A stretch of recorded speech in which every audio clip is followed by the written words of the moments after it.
9 वस्तुओं का विक्रय मूल्य 12 वस्तुओं के क्रय मूल्य के बराबर है, तो एसपी अपॉन सीपी कितना हो जाएगा? 3 चौके 12 और 3 तिया 9। तो पूरे लेन देन में हम क्या कर रहे हैं? प्रॉफिट कर रहे हैं 1/3 इंटू 100, तो 33 1/3 का प्रॉफिट हो गया।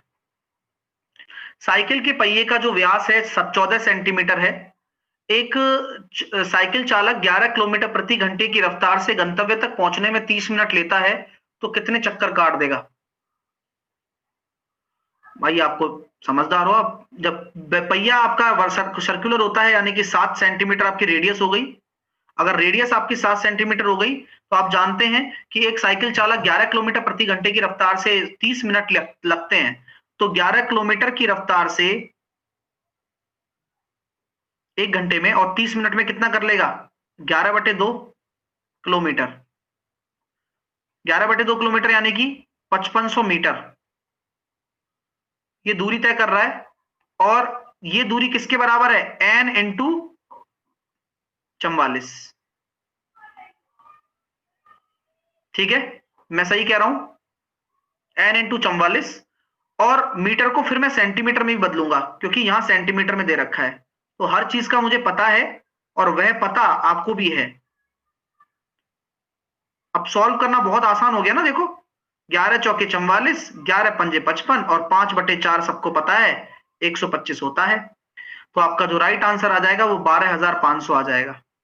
दो रेलगाड़ियां हैं, सेम डायरेक्शन में चल रही हैं, 60 और 70 की गति से। तेज गति में चलने वाली रेलगाड़ी धीमी गति में बैठे हुए व्यक्ति को पार करती है और 2 मिनट 42 सेकंड का समय लेता है, तो तेज गति से चलने वाली रेलगाड़ी की लंबाई। आप मुझे बताइए, अगर धीमी गति में कोई व्यक्ति बैठा है, तो क्या उसकी लेंथ आएगी? क्या उस व्यक्ति को पार कर रही है वो ट्रेन, तो इसका मतलब उस व्यक्ति की तो कुछ खुद की लेंथ तो होती नहीं है, तो तेज गति की ही लेंथ निकलेगी। बराबर। स्पीड में कोई दिक्कत नहीं, स्पीड तो सेम डायरेक्शन में है तो घटेगी सर। 10 किलोमीटर प्रति घंटा को मीटर प्रति सेकंड में बदल दिया। और टाइम कितना लग रहा है? 2 मिनट 42 सेकंड। सेकंड में लिखेंगे तो कितना हो रहा है? 2 मिनट मतलब 120 और 162,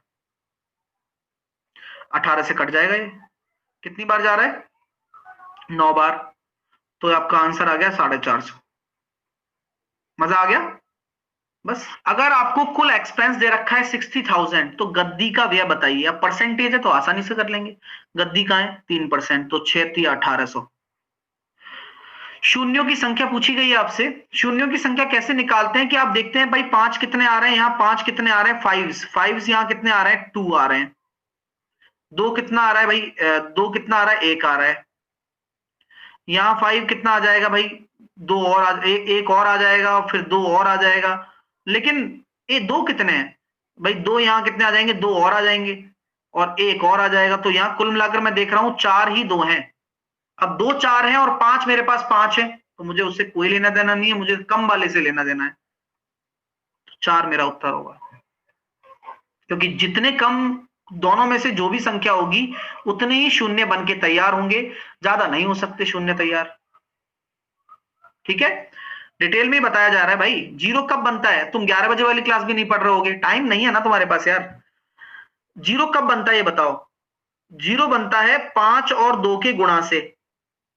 अब आप मुझे बताओ, एक 5 चाहिए और एक 2 चाहिए। तो मैं अगर आपसे बोलूं कि मेरे पास 5 कितने हैं? 5 तो मेरे पास 5 है, और 2 मेरे पास 4 है, तो कितने जीरो बन के तैयार कर पाऊंगा मैं? 4 ही तो कर पाऊंगा ना, क्योंकि 2 और 5 के कितने जोड़े बन सकते हैं? केवल 4। पांचवा जोड़ा क्यों नहीं बनेगा? क्योंकि 2 है ही नहीं तुम्हारे पास। चलिए, क्यू आर एक साझेदारी की। पी ने 4 महीने के 12,000 रुपए, क्यू ने 8 महीने के लिए 14,000 रुपए और आर ने 10 महीने के लिए 10,000 रुपए इन्वेस्ट किए। टोटल ये है, तो आर का हिस्सा। हम जानते हैं दोस्तों कि पी है, क्यू है और आर है। डायरेक्ट आप इन्वेस्टमेंट का रेशो लिखो पहले। तो 3 जीरो से काट दी, 3 जीरो से काट दी, 3 जीरो। 2 से काटा 5 बार, 2 से काटा 7 बार और 2 से काटा 6 बार। तो इन्वेस्टमेंट का रेशो आ रहा है 6, 7 और 5। टाइम का रेशो है 4, 8 और 10। तो टाइम में भी आप क्या कर सकते हो? 2 से काट सकते हो। 2, 4 और 5। तो कुल मिलाकर प्रॉफिट का रेशो कितना आएगा? 6 दूनी 12, 7 चौके 28 और 55 25। तो ये जो आ रहा है प्रॉफिट का रेशो आ रहा है, तो इसी प्रॉफिट के रेशो में ही तो ये टोटल मुनाफा बटेगा। तो टोटल कितना आ गया डियर, 25 और 25 50 और 53 और 2 55 और 10 65, तो 65 रेशो बराबर 5850 रुपया। एक रेशो बराबर कितना आ गया, एक रेशो बराबर कितना आ गया, हाँ हम काट लेंगे इसको, मैं इसको कैसे सॉल्व करता हूं आपको पता है ना, 130/2 लिख देता हूं, तो 0 से 0 काट देता हूं और 13 से कट जाएगा, देखो तो 13 13 चौके 52, बचे कितना 6, 13 पंजे 65, 45 दूनी 90, ये अच्छा तरीका है। तो एक रेशो बराबर 90 आ गया, तो आर का हिस्सा कितना हो जाएगा, 25 नंबर 225 2250। मैं दोबारा फील दिलाता हूं, आप ये समझ लीजिए कि एक कुएं की खुदाई हो रही है बढ़िया वाली। अब कुआं आपका बेलनाकार होता है, 18 मीटर गहरा कुआं खोदना है, उसका व्यास आपको 7 सेंटीमीटर व्यास दे रखा है, डायमीटर दे रखा है। अब भूमि की खुदाई में 18 और 14 मीटर के एक प्लेटफॉर्म के निर्माण के लिए एक समान रूप से फैलाया जाता है, तो प्लेटफॉर्म की ऊंचाई क्या होगी। ये वही वाला क्वेश्चन है जहां पर आप ये फील करिएगा, एक एक आपके गांव में एक खेत है, एक जिसकी बीमाएं कितनी है 18 और 14 मीटर है। अब उस खेत में आप कुआं खोद रहे हो, मट्टी बाहर निकली, मट्टी बाहर निकलकर आपने उस मट्टी को क्या कर दिया, यहीं बिछा दे यार। तो मट्टी को आपने जब अपने चारों तरफ बिछवा दिया, उस कुएं के चारों तरफ और उस खेत की बीमाओं में, दूसरे के खेत में नहीं, तो आप मुझे बताइए उस अपनी जमीन का स्तर ऊंचा उठ जाएगा ना, थोड़ा बढ़ जाएगी ना जमीन, बोलो हाँ या ना। ठीक है, अब एक चीज मुझे बताओ, ये मट्टी कितनी निकलेगी और वो किसके बराबर होगी वो, सर मट्टी तो वही निकलेगी ना जो कुआं का आयतन है।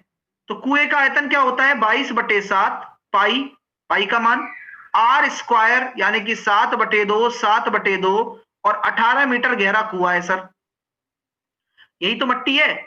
7 से 7 काट दिया, 2 से काटा 11 बार, 2 से काटा 9 बार, 77 इंटू 9, आपका जो उत्तर आ रहा है यहां से कितना निकल कर आ रहा है भाई, 693।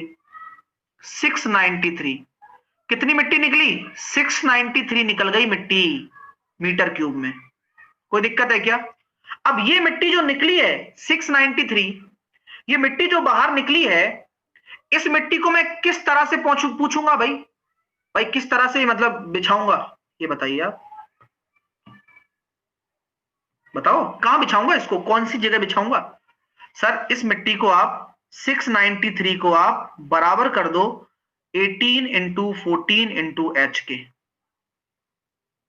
घनाभ के हिसाब से, और आपके लिए यहां पर क्या हो जाएगा, उस प्लेटफॉर्म को आपको देखना है, और यहां पर आप 18 इंटू 14 केवल यही रखोगे क्या, नहीं, आप इसमें से क्या करोगे, एक चीज और माइनस करोगे,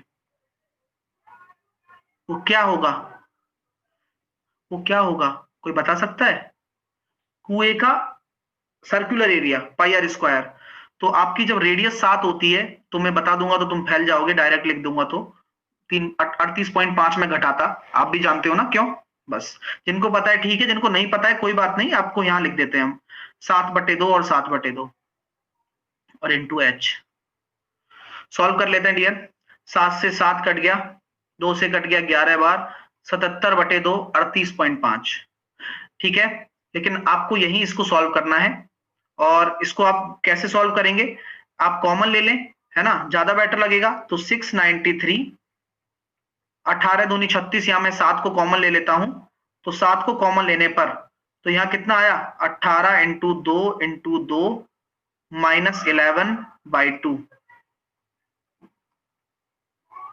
ठीक है। चलिए तो सॉल्व कर लेते हैं डियर, 18 दूनी 36 दूनी 72, 72 में से 11 गए तो, हाँ चलिए, अच्छा ऐसा बोला है क्या, अच्छा एक समान रूप से प्लेटफॉर्म के निर्माण के लिए एक समान रूप से फैलाया गया है, तो ये माइनस करने की जरूरत भी नहीं है वैसे तो इसमें, हाँ क्यों नहीं करना माइनस, ये बताओ, वैसे करना तो चाहिए भाई, फिर दोबारा मिट्टी उस कुएं में डाल देगा के, चलो बोला नहीं है, चलिए एक प्लेटफॉर्म पर डाल रहा है ना, ठीक है समझ गया मैं, मतलब एक एक अलग कोई किसी प्लेटफॉर्म पर डाल रहा है, हाँ तो डायरेक्ट ही हो जाएगा फिर, तो ये इतना माथापच्ची नहीं करना है इसमें, उस खेत में नहीं फैला रहा, वो मैं एग्जाम्पल की भावनाओं में बह गया, तो ये और ज्यादा आसान हो गया। तो आंसर यहां से कितना निकल कर आएगा, 2.75। तो अब एक कंक्लूजन निकल कर आ गया, एक कंक्लूजन निकल कर आ गया यहां से, क्या कि अगर उसी जगह फैलाएगा तब तो आपको घटाना पड़ेगा, राइट। और अगर आप कहीं और जाके फैला रहे हो तो सीधा सीधा उठ जाएगा।